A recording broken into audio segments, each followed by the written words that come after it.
Senator Paul, you plan to vote against this in the Senate. You're unwilling to participate in a compromise that can pass through Congress, get signed by the president. Your critics will say that a refusal to compromise is counter-constitutional, that for the democratic process to work, you have to compromise. Is compromise a dirty word?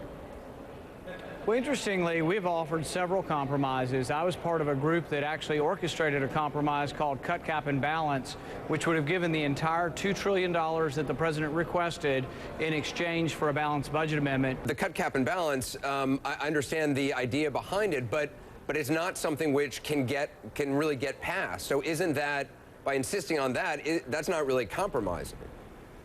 Well, see, I mean, there is an argument about when you compromise, when it's right to compromise, when it's right to make a deal. We did offer to come halfway in the sense that we offered to raise the debt ceiling. But, you know, there were times in the 19th century when people were asked to compromise over many things that were just plain wrong. And I think sometimes it is good to stand on principle for things you believe in, and also think it's best for America that we try to balance our budget. But agreeing to pay our debts as a country, isn't that a moral position, a moral obligation? Yeah, I'm not saying we don't pay our debt. In fact, what I'm saying, this is going to increase our debt. So we're at $14 trillion. This is going to take us up above $16 trillion, and that is adding to our debt. But we're still, in this plan, going to be, cutting $2.5 trillion or so in debt. Yeah, and see, that gets into the whole talk about what we're cutting against. They're talking about cutting against a baseline that adds about 9 to 10 trillion. So when you subtract 2, you're still adding 7. So there is certain semantics to this argument that I think are lost on the American people a lot of times. To my mind, I came out of the private world. I think if you spend more each year and you add more debt each year, you're not fixing your problem. To put this in contrast, if you had a real cut, what would be a 1% real cut, we call it the penny plan, over about 6 years, you cut 1 penny out of every dollar, you actually would balance the budget. I just don't think that that's that unreasonable. According to multiple sources, in a meeting with Vice President Biden today, Democrats were venting anger about Republicans, saying that they negotiate like terrorists. What they're saying is that a small group of Tea Party Republicans, a powerful group, were willing to hold the full faith and credit of the United States essentially hostage. We're willing to risk the full faith and credit, and not realizing that at a certain point, you know what, we're not going to get what we want, so we have to compromise. Is that a fair criticism? Yeah, not really, because I would say that some people have argued that by adding $2 trillion more in debt to our country, that threatens our country more than a temporary inconvenience of not raising the debt ceiling. Has this been a victory, you think, for the Tea Party? In some ways, yes. We didn't win the legislative battle. I didn't get what I want.